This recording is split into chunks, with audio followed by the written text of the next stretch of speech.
first, we look at the Black Wall Street, an app aimed at empowering people of color right here in the US. Joining me now is Hill Harper, actor and co-founder of the Black Wall Street app, and Najah Roberts, co-founder of the Black Wall Street app. The Black Wall Street app goes live on June 1st and hopes to empower people of color. The app will offer a digital wallet, the ability to trade, and crypto education for Black and Latinx investors. Welcome, Hill. Welcome, Najah. Thank you so much, Isaiah. Welcome. Absolutely. Glad to have you on the show. Of course, we've had conversations before, and one of the things is the name, such a powerful name, the Black Wall Street app. Najah, if you could explain to us what Black Wall Street is and, why the name of the app was that. Well, I think it would be apropos to just say that the Black Wall Street was a place that was vibrant. It was full of Black businesses. There were banks. There were grocery dealerships. It was all things prosperous in the Black community, and that was located in. And so, as we talk about this Black Wall Street digital wallet, we're going to be exactly the same, but in a digital sense. We're going to have a place in currency there. They're going to be able to store their cryptocurrency there. And also we're going to have several different mechanisms that just beats of a Wall Street again in the digital sense. Beautiful, beautiful. And Hill, so what needs to be done to increase Black and Latinx representation in crypto along with the app? You know, I think it starts exactly where it starts. It starts with education, and your book is one of those tools that folks need to get into. But when we talk about financial literacy, to me, it's about an ecosystem of problems that requires an ecosystem of systemic solutions. And we start with financial literacy, we move to financial capacity building, ultimately getting to financial empowerment. And I think Najah is absolutely right. There were three pillars in the original brick and mortar Black Wall Street, of which we are coming up, for those of you who don't know, May 31st at sundown is the centennial of the largest state-sponsored race massacre in the history of this country.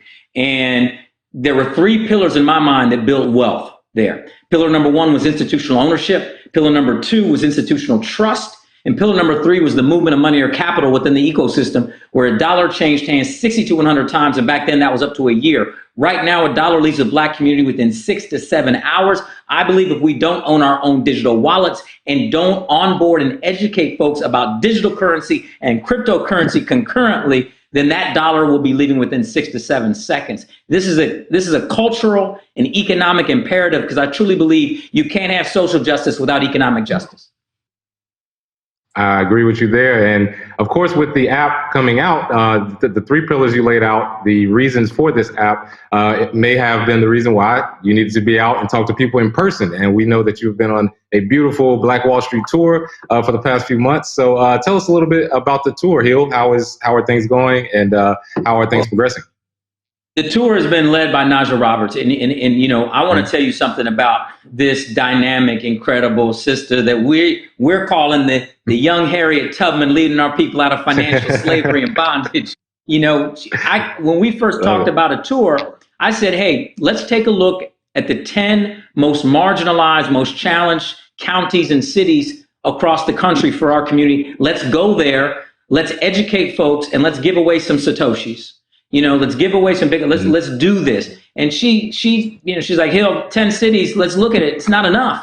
We have to reach more. We have to go bigger. We have to meet people where they are. So she's been leading this charge all over the country, endless amounts of energy, meeting people exactly like you see right now, right where they are, not judging folks, not saying you should know this, or you missed the boat, or if you don't know this. No, it's about, listen, we're all in this together. Dr. King said we're all tied together in a single garment of mutual destiny, and that's how we're acting. We're in this together. We can win together if we work together collectively. It's just been amazing. She went to Mount Bayou, Mississippi, and they told her no one's come there in years. One of the poorest zip codes in the country per capita. And she's there educating folks on the ground one-on-one. She's just such an impressive person. And we're so proud of the Black Wall Street National Financial Revolution Charitable Tour. Beautiful. And that's a segue to you, Najah, because I would love to hear some of the experiences you've had on the road, speaking to people face to face during the hard work. And like Hill said, being the new Harriet Tubman, bringing financial empowerment to these communities. What has it been like on the road for you, Najah? It has been an incredible experience. I don't even think when I started, I anticipated our people being so ready and so eager to make a change in their situation. We've always been ready, but when there hasn't been any real hope for different types of things that we can utilize, introducing them to cryptocurrency has been a different experience. One thing I know that everybody is ready. Sorry about that. That is my PR guy.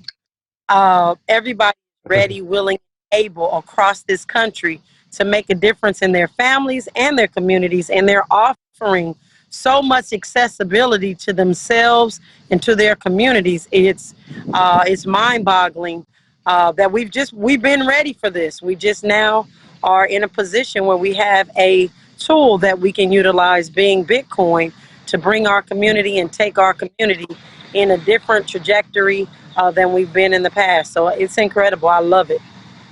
Oh yeah, and if you don't know, Najah is definitely one of the hardest working people in the industry. She's on tour right now doing this interview, so it just goes to show that she's definitely making sure this message gets out. And you know, one of the biggest topics that comes up about this app is what makes it different from other applications. How will it effectively or help the Black community specifically? Hill? Well, a couple things makes it different. Number one, we're going to be cheaper than Coinbase, cheaper than Cash App, and we're gonna give folks more for their money, and that's for everybody. Anybody who wants to use our wallet and access Bitcoin through it. Another fact of the matter is really emphasizing education, de-emphasizing the trading idea. We do not want folks coming on here. We're not trying to be Robin Hood. We do not want folks coming on here thinking they're going to be the next traders, and this is about get rich quick. This is about foundational education first. So we're de-emphasizing that activity and emphasizing the idea of dollar cost averaging and holding your position multiple years and hopefully generations. This is about wealth building and cross-generational wealth building, not about how can we squeeze as much money out of the user. It's actually the opposite. We want to give away as much value as possible to the user. So there'll be over 100 educational videos for free on the platform. And then as the platform roadmap continues, obviously we're launching with only a wallet and your ability to transact. But as the platform continues, we're going to add more and more features, peer-to-peer lending elements, onboarding of small business loans, and helping folks with small business education. Remember, the number one reason most new Black businesses fail in the first 2 years is not that they're not offering a good product or service. It's actually the cost of running the business is often too high. So if we can help people through education and onboarding lower their cost of running make it more efficient through the platform, we're actually going to create an ecosystem of exchange, and we want the money flow to recirculate within the wallet ecosystem and build wealth that way. Powerful idea there. And again, like I said, we've spoken before about this. We've discussed how this can impact the Black community, and I'm glad to be a part of that. And Najah, I wanted to ask you, talking about the unbanked in America, because I don't think that people hit this enough. The unbanked in America are unable to, get bank accounts, have access to the financial market. How do you think this will impact people using the Black Wall Street app? Well, we're planning to come from all angles. So those individuals that are currently unbanked because of this tour and seeing that and actually verifying that there are over 65 million of us that are unbanked, Black and brown in this country. We've got to continue to do that over-the-counter thing, and that over-the-counter will allow us the opportunity to then send them to the Black Wall Street wallet, just as we have in the past. We've been sending them to other wallets. Now they can still continue to be unbanked if they like. They can purchase Bitcoin, and we send their Bitcoin directly to their Black Wall Street wallet. And that's one of the solutions that we have in place. But we're working on several others to make sure that we meet people where they are directly in their community. And, and I love it because you got to hear.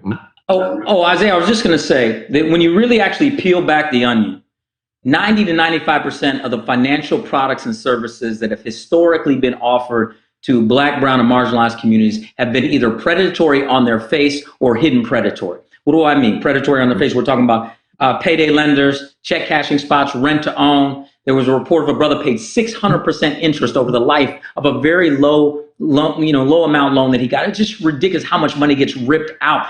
And then we have hidden predatory. Many of our big banks that put up balloons as if they're putting them in our communities, and then they've encouraged their folks to put people into savings and checking accounts where they only have $600, $800 in it, but they're charging them $200, $250 a year in fees, ATM fees, overdraft fees, not hitting your account balance minimum fees.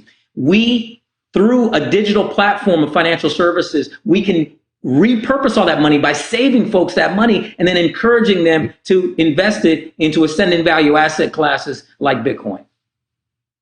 Oh, yeah. And I'm glad that you brought that up, which brings me to my next question about decentralized finance. Are there any plans to maybe implement the DeFi portion? I know you said peer-to-peer loans, but any other tokens that are maybe be added, or is Bitcoin the only one?